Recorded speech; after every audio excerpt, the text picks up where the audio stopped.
O caso das máscaras de chumbo, Rio de Janeiro, 1966. Em 20 de agosto de 1966, em Niterói, Rio de Janeiro, um caso assustador e inexplicável aconteceu. Era uma tarde nublada e fria, quando dois jovens, Manuel Pereira da Cruz e Miguel José Viana, saíram de casa com o objetivo de comprar equipamentos eletrônicos, ou pelo menos foi o que disseram para suas famílias. Eles deixaram para trás amigos, familiares e qualquer ideia de retorno. O que ninguém sabia é que este seria o último dia que alguém veria Manuel e Miguel vivos. Horas depois, uma forte chuva caiu sobre a cidade e uma névoa densa cobria a colina do Vintém, um lugar conhecido por seu mistério e histórias de desaparecimentos. Moradores locais, acostumados com a tranquilidade do bairro, notaram duas figuras estranhas caminhando em direção ao topo da colina. Elas carregavam algo nos braços e sua postura era inquietante, como se estivessem realizando algum ritual sombrio. No dia seguinte, seus corpos foram encontrados. Eles estavam lado a lado, deitados no chão úmido, e em seus rostos, escondendo seus olhos, usavam máscaras de chumbo.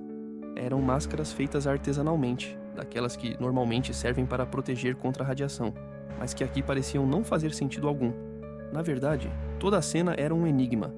Perto deles foram encontrados alguns objetos que pareciam normais, uma garrafa de água mineral vazia, duas toalhas e um bloco de anotações. Mas quando a polícia analisou o que estava escrito no bloco, tudo ficou ainda mais perturbador. Uma mensagem criptografada dizia: 16h30 estar no local determinado, 18h30 ingerir cápsulas, após efeito proteger metais, aguardar sinal máscara.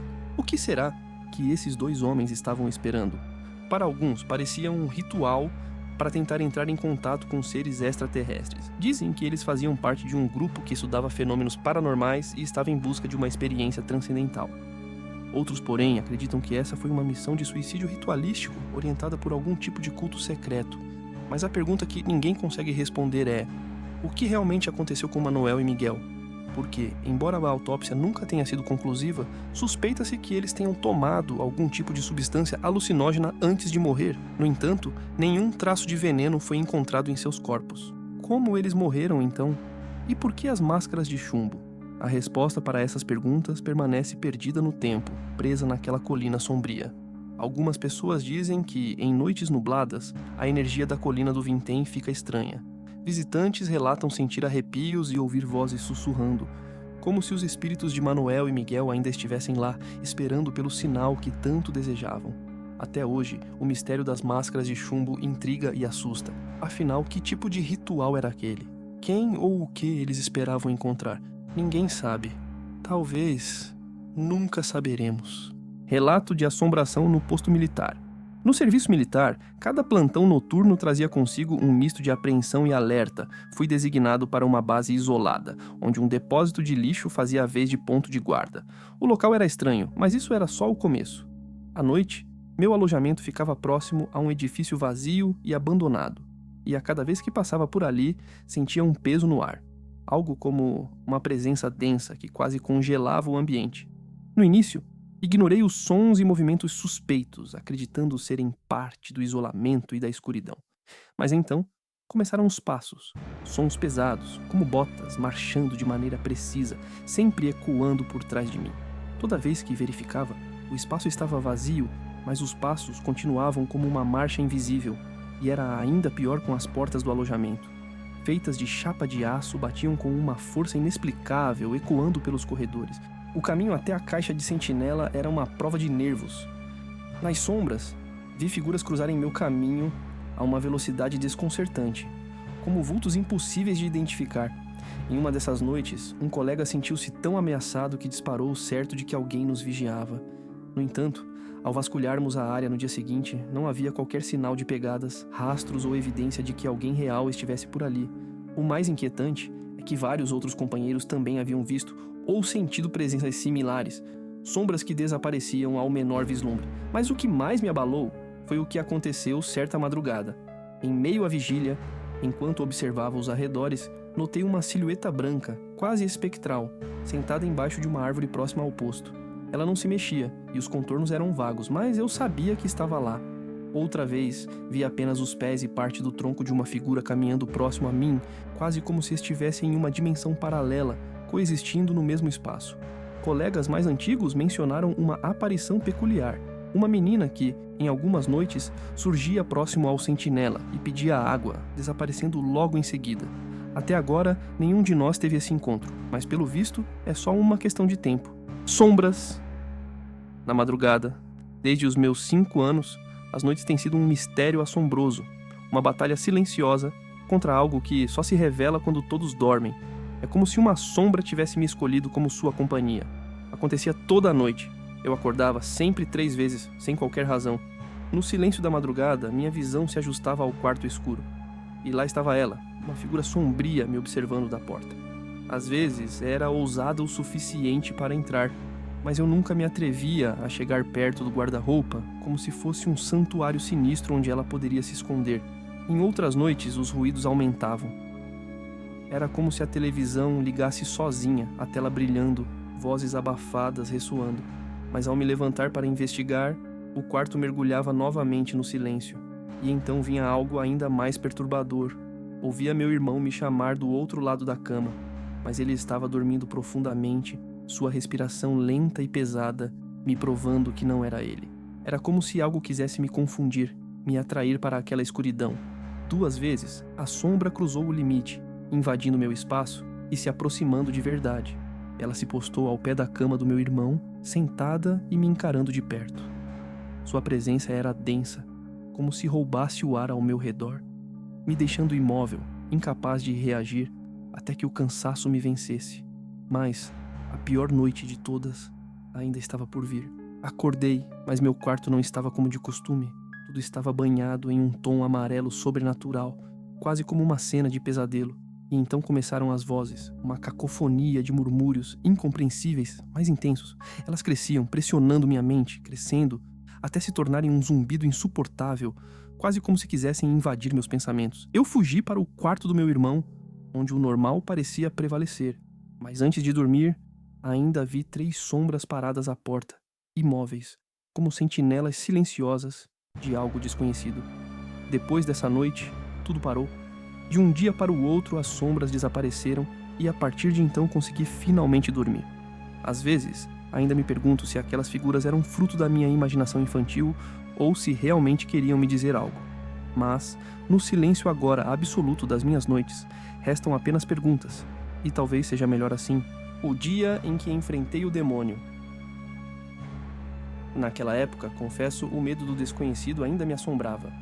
Monstros, demônios e histórias de terror me deixavam à beira do pânico. Cada vídeo, cada filme ou relato sombrio parecia trazer algo para o meu mundo, e à noite, essas visões perseguiam minha mente. Lembro-me de um vídeo que assisti certa noite. Nele, um homem fugia de uma entidade escura, sinistra, que se movia como uma sombra distorcida, quase humana. Era alta e esquelética, o rosto e o corpo se contorcendo em formas impossíveis. Em suas mãos carregava algo como uma barra de ferro enferrujada, e cada movimento vinha acompanhado de ruídos sufocantes, gemidos quase inaudíveis, mas perturbadores o suficiente para arrepiar até os ossos. Aquela visão me marcou.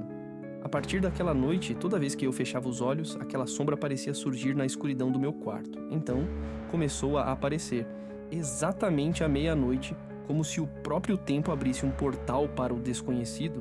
Eu via sua silhueta parada, imóvel, na frente do meu guarda-roupa, apenas ali, me observando. A figura parecia rir, em silêncio, me desafiando, e tudo o que eu podia fazer era puxar o cobertor até o rosto, deixando só os olhos visíveis, na vã esperança de que ele não me visse. No entanto, uma noite, o medo se transformou em um estranho impulso de enfrentar aquilo. Quando senti seu olhar mais intenso do que nunca, decidi que não podia mais me esconder.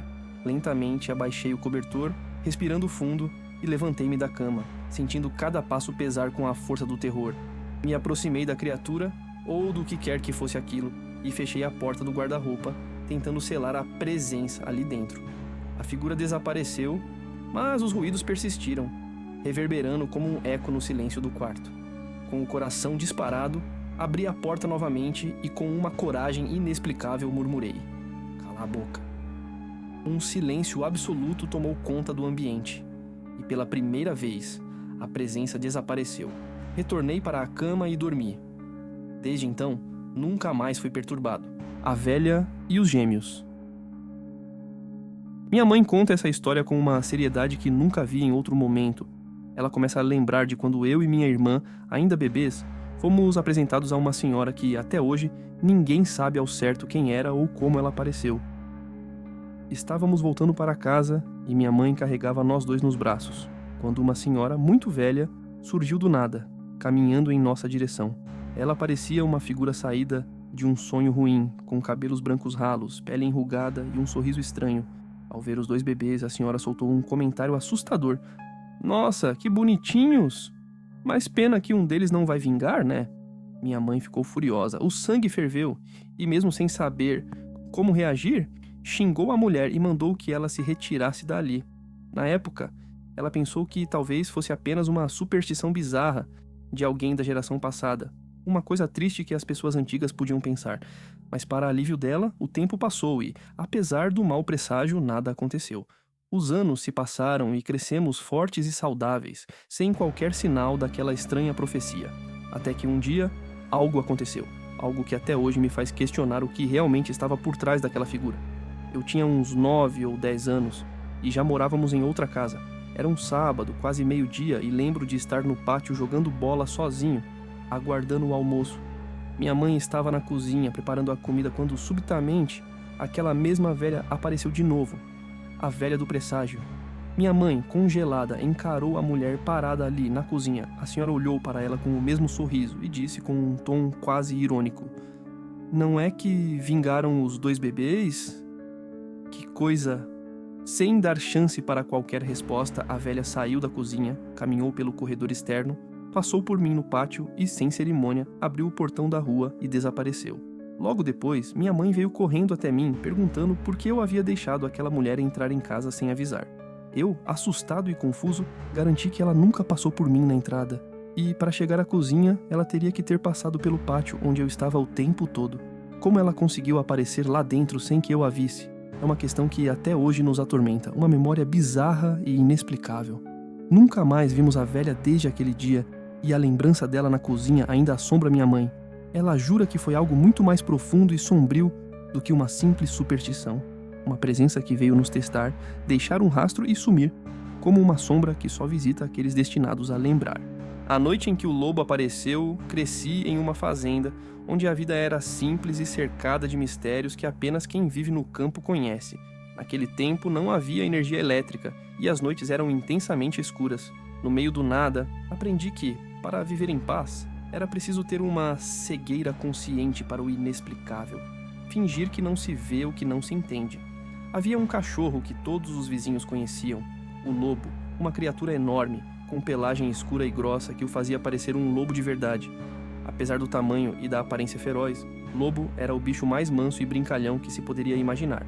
Adorava correr pelos sítios e fazia parte da vida de todos por ali. Lembro bem do dia em que tudo mudou. Era uma tarde como outra qualquer, e ao chegar da escola, encontrei um bilhete dos meus pais, dizendo para eu esperar no sítio do vizinho, até que eles voltassem. Lobo apareceu por lá também, como sempre, e brincamos até o anoitecer. Quando o sol se pôs, sem lua e sem eletricidade, a escuridão tomou conta. Ficamos na área da casa, com a mãe do meu amigo cozinhando à luz de um lampião, enquanto ouvíamos apenas o silêncio profundo do campo. Foi então que, em um ponto onde a luz do lampião não alcançava, surgiu uma figura no bambuzal. Era Lobo.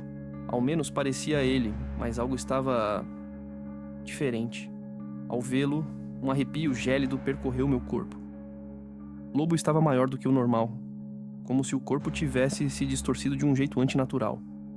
Suas patas traseiras pareciam maiores do que as da frente, e ele vinha se arrastando, com um andar curvado e lento.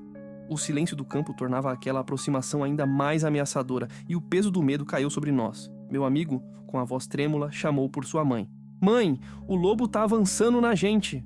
Sem hesitar, ela gritou: "Entrem em casa agora!" Corremos para dentro, sentindo que o tempo havia parado, e ela trancou a porta imediatamente.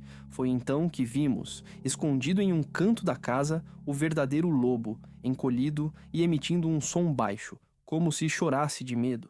Ele tremia, o olhar fixo no ponto escuro de onde a figura havia surgido. Dentro de casa, ninguém disse uma palavra. Apenas ouvimos, do lado de fora, passos pesados e um som baixo, algo que parecia um rosnado, misturado ao som das folhas no bambuzal. Esperamos em silêncio, agarrados ao medo e ao mistério daquela noite em que algo que não era lobo, havia se aproximado, tentando entrar em nossa pequena e frágil zona de segurança. Até hoje, quando penso nisso, sinto o arrepio daquela presença inexplicável, como se, por um momento, algo muito além da nossa compreensão tivesse espreitado nossa frágil realidade, apenas esperando que a porta estivesse aberta para se aproximar mais. A emparedada do Recife. No final do século XIX, as sombras do Recife guardavam segredos terríveis. Um deles, contado e recontado até os dias de hoje, é o da emparedada do Recife. Naquela época, um comerciante rico e temido, homem cruel e conhecido pela frieza, descobriu que sua única filha estava grávida de um jovem malandro. O mesmo sujeito, ousado e traiçoeiro, também havia se envolvido com a esposa do comerciante. Enfurecido, o pai planejou resguardar a honra da família, tentando casar a filha às pressas com um primo. Mas ao descobrir o escândalo, o primo recusou a união, deixando a jovem desamparada e sem saída. Possesso de ódio, o comerciante decidiu por uma medida horrível, castigar sua filha de uma maneira que todos temem até mencionar. Trancou-a em seu próprio quarto e prendeu-a com correntes pesadas, que amarraram seus pulsos e tornozelos com força cruel. Colocou um lençol sobre ela, ocultando o rosto de desespero e lágrimas. Com a ajuda de um comparsa, empurrou a jovem para dentro de um buraco cavado no banheiro, onde ninguém jamais ouviria suas súplicas. Então, mandou que erguessem uma parede de tijolos, um muro selado, que se tornaria o túmulo da filha, viva. À medida que a argamassa cobria cada tijolo, os gritos dela ecoaram uma última vez pelo quarto. E com o tempo, o caso saiu dos folhetins do escritor Carneiro Vilela para o mundo real, transformando a casa em um local evitado por muitos, mas ainda carregado de mistério. Na Rua Nova, bairro de Santo Antônio, conta-se que quem passa pelo sobrado pode ouvir os gritos abafados da jovem, como se ela estivesse presa para sempre entre os tijolos, clamando por socorro. Dizem que, ao anoitecer, sons das correntes arrastando pelo chão ecoam, acompanhados de súplicas que gélidas, a quem tenha sentido um toque súbito no ombro, apenas para ver que não havia ninguém por perto. Em casos raros e ainda mais inquietantes, relatos contam que algumas pessoas, ao ouvir os gritos e tentar fugir, simplesmente desmaiam e, ao acordarem, se encontram sozinhas dentro do casarão, diante de uma parede lisa, como se o segredo da emparedada estivesse ali, à espera de ser revelado. Meu nome era Carlos, e para os poucos que me conheciam bem, eu era conhecido como Carlão da Scania. Passei décadas cruzando as rodovias do Brasil, transportando cargas de norte a sul, geralmente grãos e produtos alimentícios. Eu amava a liberdade da estrada, o vento batendo no rosto, e minha fiel Scania a me acompanhar. Sentia-me em casa ali, mas, em meu coração, sempre tinha um lugar para minha verdadeira casa, Luana, minha esposa, e meus filhos, Gabriel e Thalita. Confesso que não era o melhor pai. Embora sempre tenha me esforçado para dar conforto, roupas bonitas e uma casa acolhedora, não lhes dava o essencial: atenção, carinho e presença. Eu achava que bastava proporcionar luxo para a família, mas agora percebo o quanto fui ausente, deixando sempre Luana sobrecarregada. Com ela, a situação era ainda mais complicada. Nas viagens, eu traía minha esposa sem remorso, sem me importar com as promessas que fizemos diante de Deus. Cada quilômetro distante de casa era também um quilômetro para longe dos valores que eu deveria ter honrado. Mas foi em uma dessas viagens que uma experiência me fez entender o quão distantes estávamos, eu e a minha consciência. A carga daquela vez vinha do Rio Grande do Sul até a Bahia, uma rota longa e cansativa, com paradas ocasionais para um café amargo e uma distração ao longo do caminho. Estava cortando Minas Gerais, em direção a uma cidadezinha chamada São José de Minas, quando algo diferente aconteceu. Era madrugada, estrada quase vazia, e o relógio marcava pouco mais de meia-noite.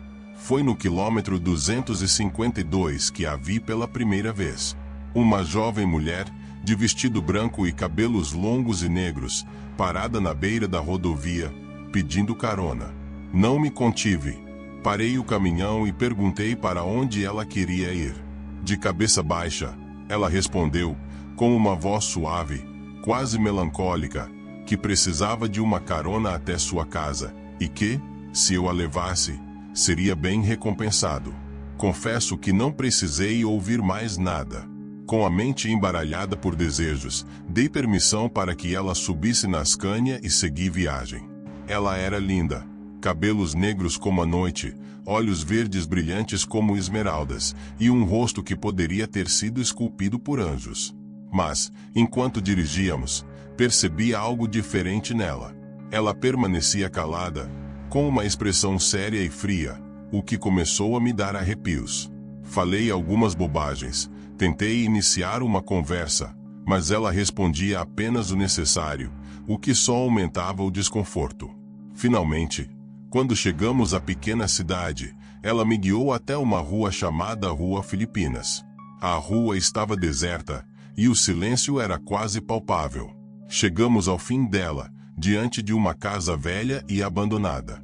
As janelas estavam quebradas, e a pintura das paredes descascava, como se a casa estivesse ali há séculos sem cuidado. Desci do caminhão, tentando disfarçar o medo, e a mulher me convidou para entrar, com um sorriso que não chegava aos olhos. Senti o perigo no ar, algo me dizia para não entrar. Recusei, mesmo diante de sua insistência. E, num impulso, afastei-me dela e subi rapidamente na cabine do caminhão, trêmulo. Quando olhei pelo retrovisor, ela já não estava lá. Sumira como poeira. Eu sabia que aquilo não era normal. Tudo aquilo parecia um aviso. Em vez de continuar com meus velhos hábitos, prometi mudar. Ao chegar em casa, me senti obrigado a contar tudo à minha esposa. Entre lágrimas, confessei minhas traições e a experiência bizarra daquela noite, esperando talvez uma última chance. Mas a realidade me atingiu como um soco. Luana me rejeitou. Ela me mandou embora e levou nossos filhos com ela. Foi ali que o vazio se apoderou de mim. A estrada já não tinha mais sentido, e minha querida Scania ficou de lado. Meu companheiro agora era um velho rádio de pilha, que me fazia companhia nas madrugadas solitárias. Numa dessas noites, ouvi uma notícia que congelou meu sangue. Você está sintonizado na Rádio Vanguarda, a número 1 em notícias. Caminhoneiro goiano encontrado morto em São José de Minas. Caminhão foi achado no final da Rua Filipinas, mas o corpo ainda não foi localizado. Aquela era minha história.